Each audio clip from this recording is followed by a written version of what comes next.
review and introduction read by the author. You are here because, like every person who picks up an instrument and stands on a stage at some point in their life, you are inspired to dream about writing a song that infects everyone in the world and in return gives you superstar status. Songwriting is a game whereby to win, you must create catchy melody lines, develop hooks with the right word placements, use phonetic structure of lyrics to emphasize and build earworms, and support it all with your 3 to 4 chorded music pattern.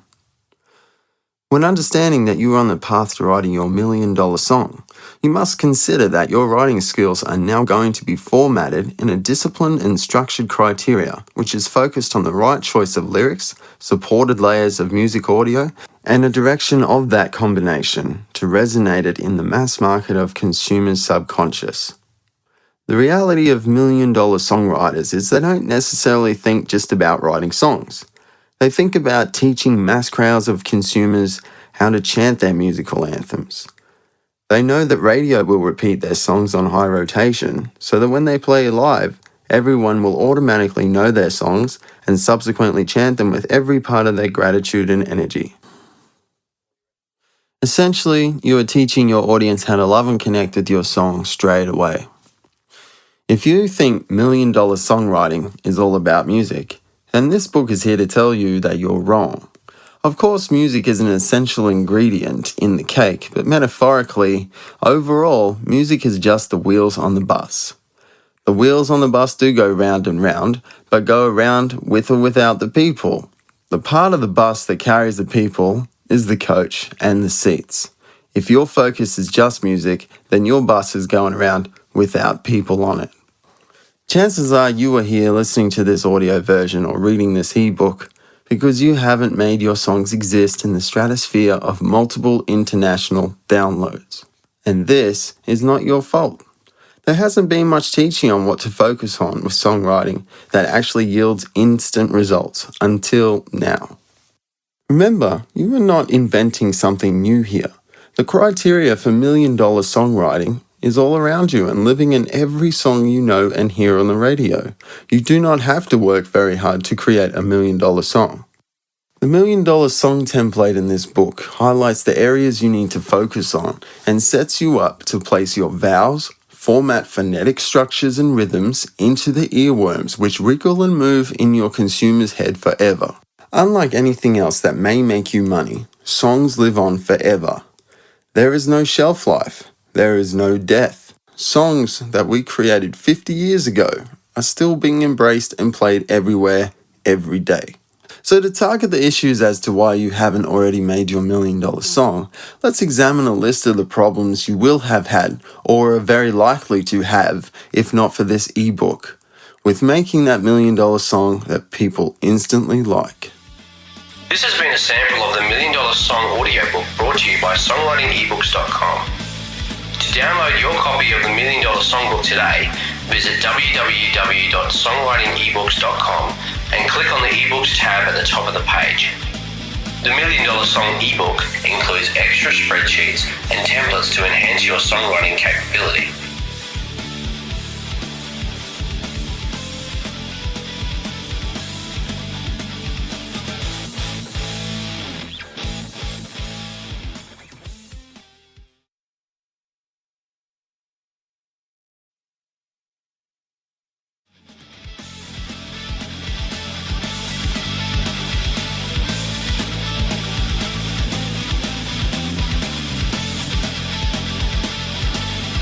You're listening to the $1 Million Songbook with Steve Mackay. Chapter 1. In this chapter, you will define the music industry and discover what musicians actually focus on to be able to deliver professional songwriting. You will also decide your direction for songwriting and what artistic integrity means to you. The foundation. There is a supposed common sense about writing music and writing songs. This common sense can be communicated simply in terms of loudness, softness, timbre, timing, rhythm, and catchiness. From this common sense, people make a judgment of how popular a song should be or could be.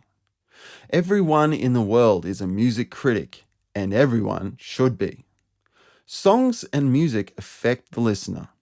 Songs are made for the listener. When a song is popular, the mind's common sense evolves into the body senses, and a release of endorphins and emotional connection starts to happen to make you want more of that song and the feelings attributed to listening to it. Whether in more ways than one, when you hear a special song, it can motivate, inspire, and resonate endlessly in your head. This is where the understanding of writing million-dollar songs starts. Whether or not songs stay with you, get into your head, and take hold of you in ways you cannot control, is the basis of this book. Basically, when a million-dollar song is released, there is little choice for the listener as to how you are going to react to it. Whether you want to or not, you will have a reaction. Good reactions or bad reactions are irrelevant. The music critic in you, the common sense in you, and the senses in your body are all going to react. The universal language of music is talking to the senses in your body, and the language of the lyrics is guiding your common sense to connect to it. The power of music is evident in this audio transaction. You listen and you become infected. Under the understanding of this common sense, if you can listen and like music, you should be able to write it. Right? Wrong. Mystifyingly, only a handful of songs that ever get written become timeless classics. And this proves cause to investigate this common sense and find out why we all, as musicians, teachers, poets, and artists, are not yet achieving accolades from our musical output. From our common sense in our brain and our senses in our body, these living elements in music, such as rhythm, syncopation, culture, genre, and ambience, lures us into a state of reaction. These lures, or earworms, are however noticeably more powerful when the criteria is right. When the criteria of radio-friendly songwriting resounds with our musical appetite, we don't just want more of the song, we replay it over and over. So what exactly is this criteria? The criteria is not common sense, as it is not known amongst everyone. It is not something that comes completely natural, even though you resonate with it naturally when you hear it. It works on the commonality of the ways we interpret signals, radio waves, frequencies, and sounds. It involves all the elements of music. However, it is more focused on phonetic structures of phrasing, vowel placements, clever syncopation, resolve, and earworm-based hooks. These elements of commonality are discussed in length in this million-dollar songbook. Fundamentally, you have a psychological and chemically induced reaction to the criteria of songs that are written correctly for the million-dollar gains. Thus, it cannot be ignored as the template for success. Does this criteria mean that your music will have elementary complexity? Undoubtedly, the opposite prevails. Principally, simplicity in music will always win. It is the strategic editing of vowel sounds, phonetic structure, and earworm creation that direct successful integration of a song with the mind and body. It is not the overstimulation of music that hooks onto the body's ability to resonate a melody. Not at all. Like the connection the human body has with music, it is of paramount importance for all songwriters to consider human elements of life as elements of the song. Elements such as simplicity, recycling, conditioning of expectations, repeated actions, uniformity, predictability, and consistency all correspond as the lifeblood of the song. Sometimes referred to as the spirit of songs, these elements show that perception and integration are constantly at work at all times during the play of songs, and that these life elements must be included in every song for it to live forever. Songs in effect become alive when they are written for the consumer. In the overview, we discussed that music is a business where products made of people are packaged with audio perception and then sold back to people. This collation of elements is evident in all songs you would instantly know when played by the radio. Successful absorption of your song awaits writers who understand how the brain interprets vowel sounds. Successful absorption of your song awaits writers who understand the body's interpretation of phonetic structure. Successful absorption of your song awaits writers who understand the mind and body's reaction to earworms. Turning a fragile wave of sound into a valuable audible entity requires nothing more than these 3 simple practices. The basics of successful songwriting criteria is these 3 practices. Even without a preconceived musical identity, nor forming a belief that you are talented, you can understand how to write that successful song and do it. With the findings in this text, your songwriting tool belt will be filled with insights for generating earworms. The songwriting template will be what you use to look at songs with a producer's critique forever. This ebook will show you that you are probably already on the right track, but you just may have overloaded your songs with a bit of artistic integrity. You probably have already overloaded your song with too much universal language stimulation, and thus it is not gaining the recognition and money that you deserve. You, with this book, will have every ability to build the necessary pathways to invoking reactions with your mass market of consumers and create the wealth and music sales that you desire. Can you forget your music ability? Can you forget about your artistic integrity? Can you put these things on hold and focus solely on the language essentials of songwriting and not the music essentials to enhance your song's buzz? The $1 Million Song Template gives you everything you need to not only cover and stage your songs for their instant appeal, but to offer a platform for you to continue building your ability as a songwriter and artist forever. The music industry. The music industry is a place where artists, musicians, poets, sound engineers, producers, media, graphic artists, filmmakers, business people, distributors, and music teachers alike spend their days developing and marketing music products. Like any product, music products have to generate sales via distributors. Distributors vary from online MP3 download stores like iTunes to pay-per-view videos like YouTube. Most musicians have videos that promote their music in websites, blogs, and social media, which all points to a call of action for sales.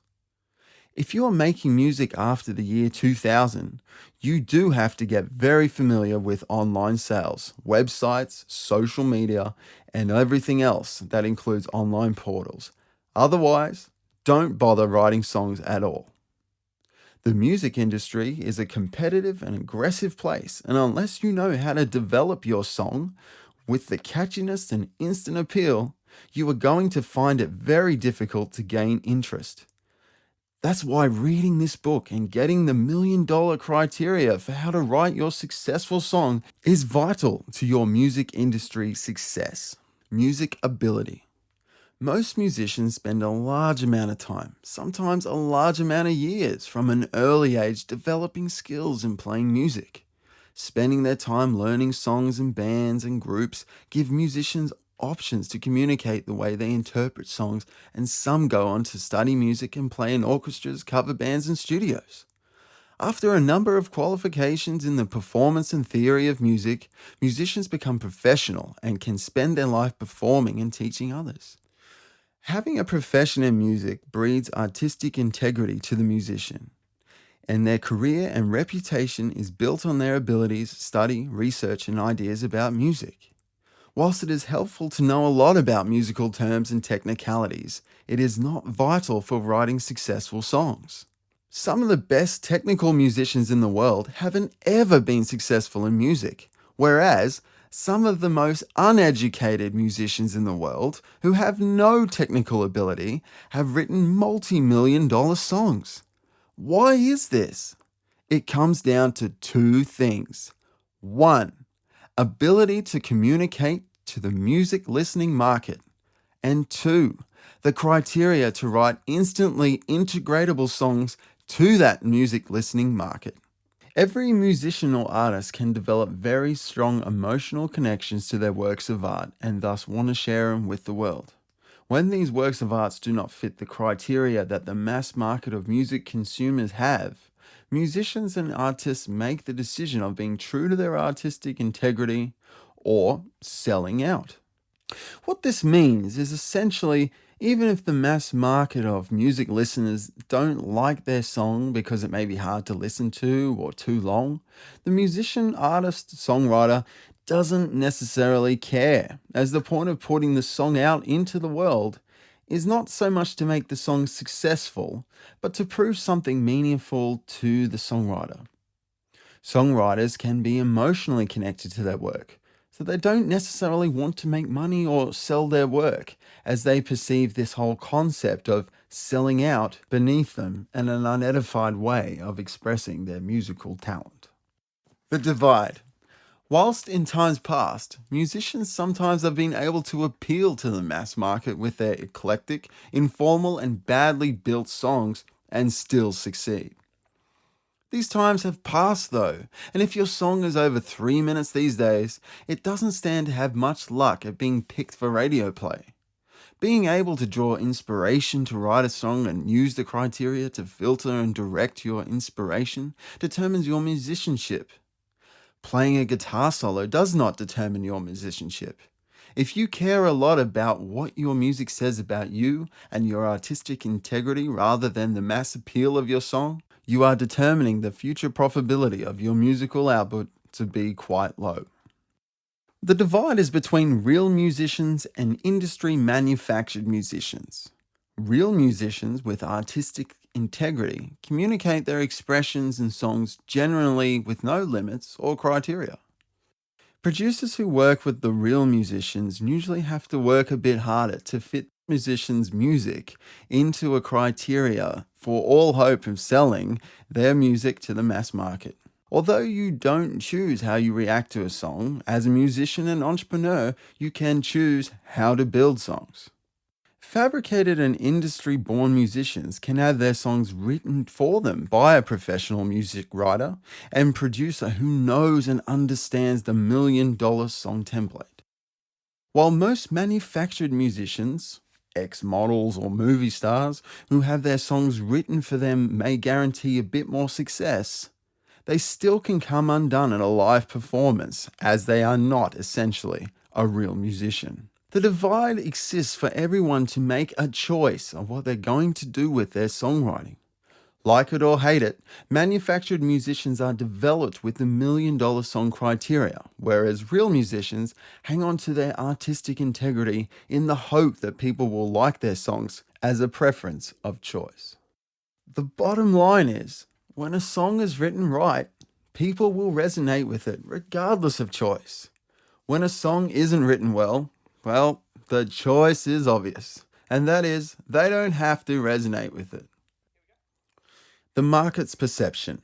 As the mass market of music consumers is ultimately the judge and jury of which songs become $1,000,000 hits, musicians divided amongst the sides of real or manufactured and industry-created musicians is generally rendered irrelevant.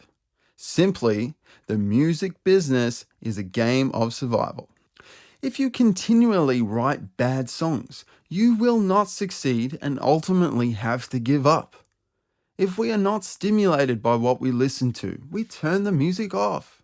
Perception amongst the mass market is brutal. It is pure judgment.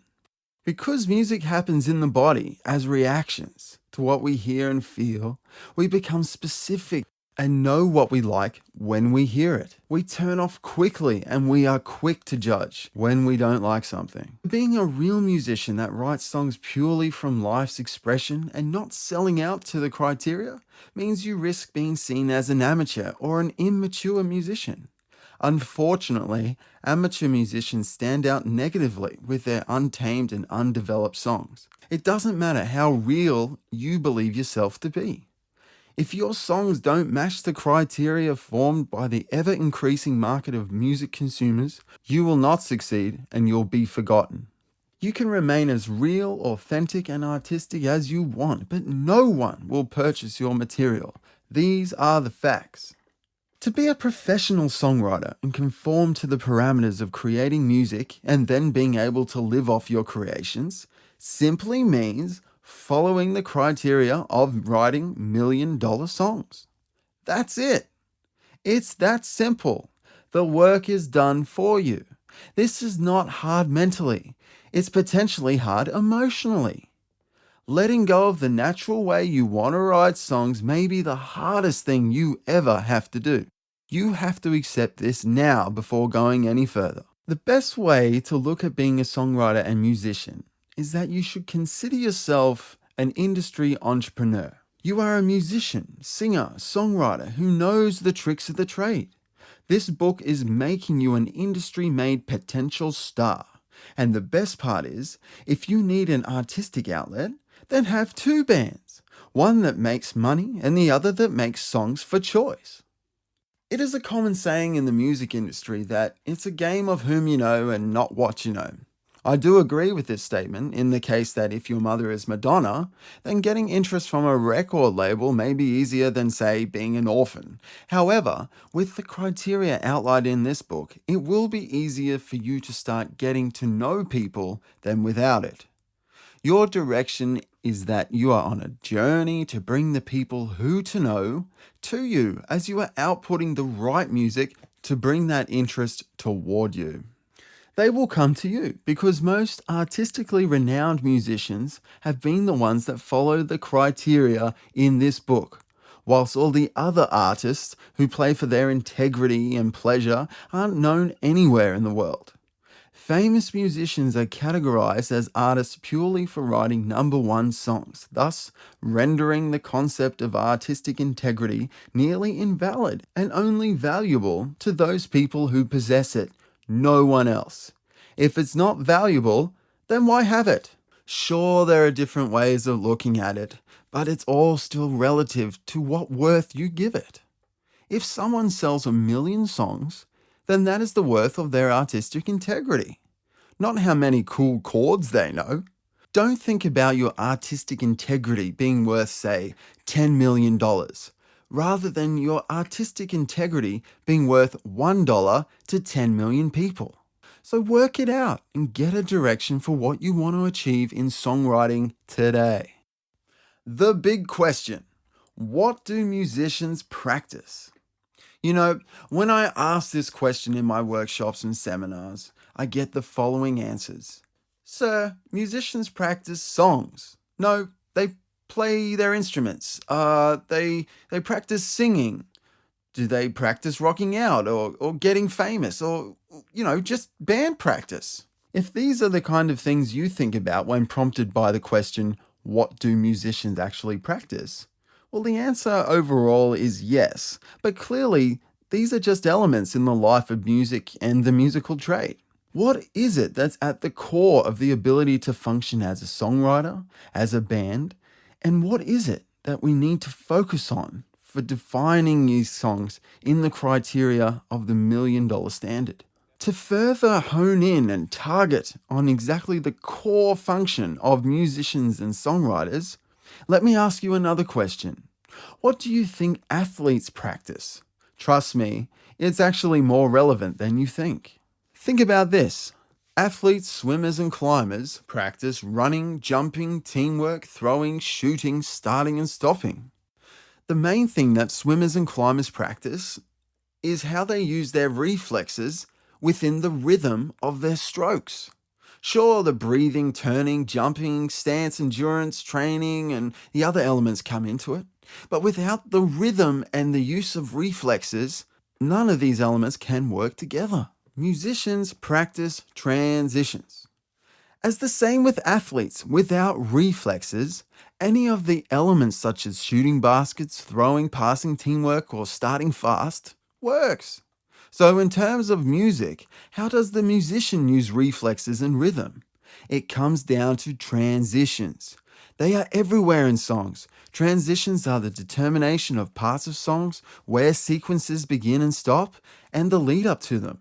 Also, when and where to add harmonies, begin a solo, hold out a note, change a key. These are all the transitions of the song and are essentially the reflexes that need to be practiced more than anything in songwriting. So musicians practice transitions more than anything else. They especially practice transitions when in a band scenario. Transitions need to be realized as the point of focus in all songwriting. The realization. As music has a number of elements and a coherent underlying practice of using transitions to bring the song to life, correspondingly, the human brain has elements and functions that determine music's absorption and interpretation. You just cannot have one without the other. You see, without our ability to determine, discriminate, or define what we like and what we don't like, we can't attempt to write songs and link the elements of the human function to that song function. In basic relativity, sound frequencies instruct movement, and movement instructs choice. Put simply, once the song is constructed in such a way that the sound frequencies immediately center to the relativity of the brain, movement and choice are prompted for a reaction. Getting this reaction means you have connected, and the syncing of rhythm then moves your song into focus and will produce a determination for a positive or negative response. It may sound complex, but this is the passage in which sound waves travel to the brain, and it happens in a split second when you start listening to a song. Writing songs can be viewed as a significantly hard task, should you not either know this book's criteria or have a problem with perfection. Some professional musicians spend years writing songs, and they are never simply happy with anything. They are worried that their work is not good enough or something is missing. They just don't know how to complete their work. With the criteria of the $1 Million Song, I know that you can complete the songs on your album. You can make music for the mass market of music consumers. You can understand the practice of transitions to make yourself a better musician. You can formulate your song with the criteria and enhance that listenability of your audio output. Chapter 1 Summary. In this chapter, you have had to make the decision for your songwriting. Whether you will follow industry and successful songwriting advice or use this resource to develop artistically will determine your outcomes. You have to be specific and practice what musicians practice. That's the only way to determine your outlook and awareness of the $1 Million Song development.